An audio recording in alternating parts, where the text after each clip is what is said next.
Bab 957. Pria dan wanita dewasa sedang tidur.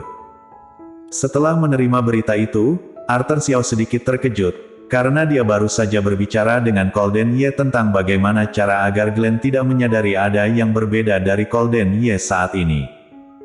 Alhasil, Glenn tidak keluar.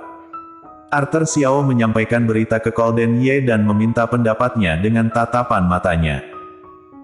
Golden Ye mengangguk setelah sedikit berpikir. Arthur Xiao memandang pelayan itu. Oke, jaga dia baik-baik. Kami akan datang dan menjemputnya besok. Oke, Tuan Muda Goldie. Mobil itu pergi perlahan. Golden Ye mengeluarkan ponselnya dan menelepon Audrey Han. Dia harus memberitahunya tentang dirinya yang tidak berhasil menjemput Glenn. Audrey Han sedang berbaring di dalam selimut. Sekarang sudah sangat larut. Golden Ye sampai sekarang belum juga menjemput Glenn, dan tidak mengirimkan pesan ataupun menghubunginya. Dia tidak tahu apa yang terjadi. Tepat ketika dia bosan dan ingin mengirim pesan ke Golden Ye dengan ponselnya, telepon dari Golden Ye masuk. Audrey Han dengan cepat menempelkan ponselnya ke telinganya. Halo.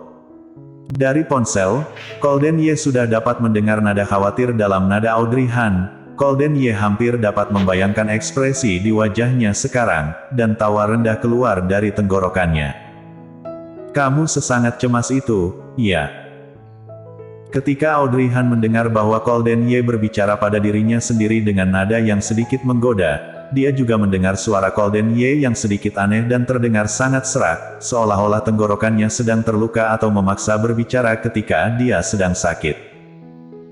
Namun, setelah mendengar senyum rendah dan nada ejekannya, Audrey Han merasa bahwa dia mungkin hanya sengaja berakting. Pria kurang ajar. Audrey Han memarahinya diam-diam di dalam hatinya, dan kemudian bertanya dengan sungguh-sungguh, bagaimana kabar Glenn? Apakah kamu sudah menjemputnya? Setelah bertanya, Audrey Han merasa tidak nyaman dan melanjutkan, bagaimana jika kamu membawanya ke hotel dan sekalian jemput aku saja, kita tinggal bersama dan kamarnya. Apa kamu begitu ingin tinggal bersamaku? Tapi perkiraanmu meleset hari ini. Hah? Glenn telah tidur dengan kakeknya, aku tidak menjemputnya. Audrey Han tertegun. Tidur. Glenn ternyata. Audrey Han terkejut pada awalnya, tetapi segera mengerti bahwa anak kecil itu sedang mencari muka demi dirinya, bukan? Sampai-sampai dia tertidur di sana. Jika itu orang lain, Audrey Han benar-benar khawatir, tetapi orang itu adalah kakek Golden Ye dan kakek buyut Glenn. Bisa dilihat dari tatapan matanya terhadap Glenn bahwa kedua kakek buyut dan cicit itu terlihat sangat saling menyayangi dan membuat orang lain sangat senang melihatnya. Oleh karena itu, kemungkinan besar alasan mengapa Glenn tetap di sana adalah karena Jerry Yuichi meminta Glenn untuk tetap tinggal.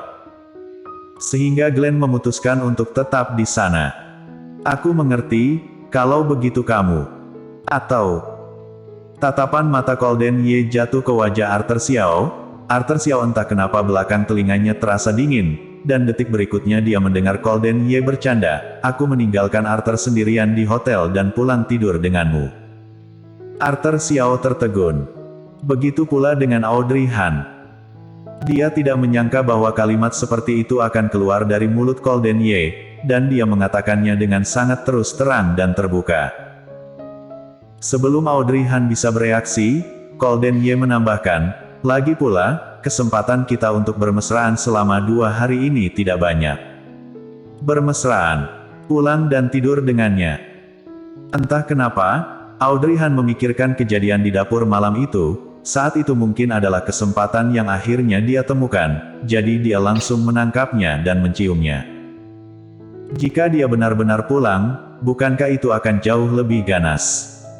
Dia sendiri juga masih hamil, dan jika ceroboh.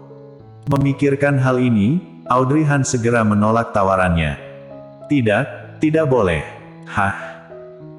Bibir tipis Golden Ye masih tersenyum, tapi wajahnya semakin pucat di bawah pantulan cahaya. Arthur Xiao khawatir ketika dia melihat pemandangan ini. bibirnya bergerak dan ingin mengatakan sesuatu, namun Golden Ye mengangkat tangannya dan memberi isyarat agar dia diam. Apa boleh buat, Arthur Xiao hanya bisa menelan kata-kata itu yang sudah ada di ujung bibirnya itu kembali. Mengapa tidak? Kamu pergi bersamanya, jadi bawalah Arthur ke hotel, aku tidak akan protes. Jika kamu meninggalkannya dalam perjalanan kembali, itu tidak terlalu baik, jadi, sebaiknya kamu tinggal di luar dulu. Golden Ye tersenyum tipis. Benar saja, begitu dia mulai maju, dia akan mulai mundur. Ternyata ini adalah cara terbaik untuk menghadapinya. Selama dia terus bergerak maju, Audrey Han akan mundur seperti ekornya telah terinjak. Kamu benar-benar tidak ingin aku pulang. Iya, kamu bisa menjaga dirimu baik-baik di luar, dan ingatlah pulang untuk makan besok. Dengan itu, Audrey Han dengan cepat menutup teleponnya karena takut dia akan bersikeras untuk pulang.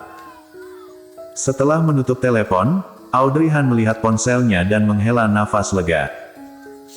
Tapi segera, dia merasa bahwa dirinya menutup telepon terlalu cepat. Dia seharusnya memberitahu Golden Ye untuk menjemput Glenn besok pagi.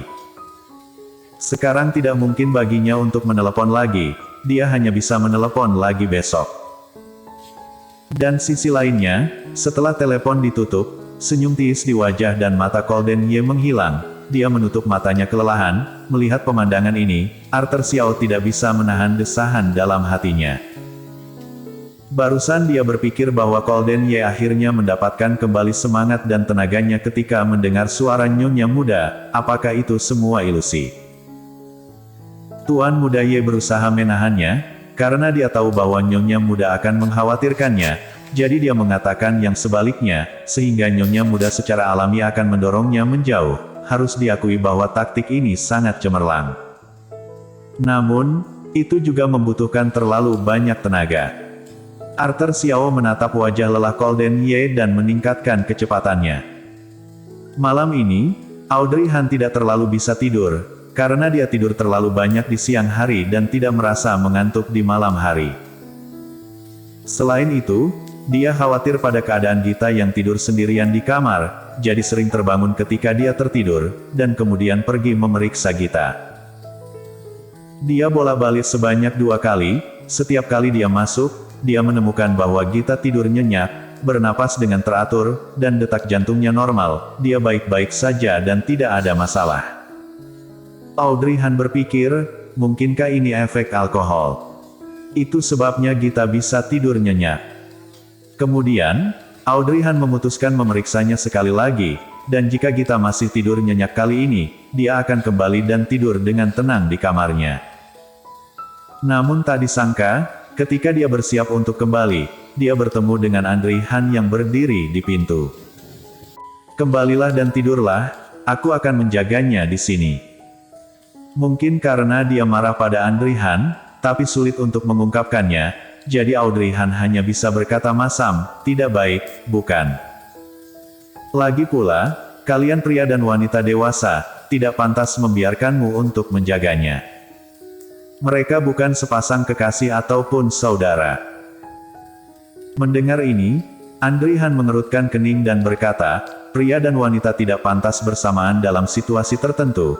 Dia sakit sekarang, dan kamu sedang hamil, di rumah hanya ada aku, jika tidak membiarkanku menjaganya, lalu apa aku harus membiarkanmu? Seorang wanita hamil bolak-balik sepanjang malam. Bersambung.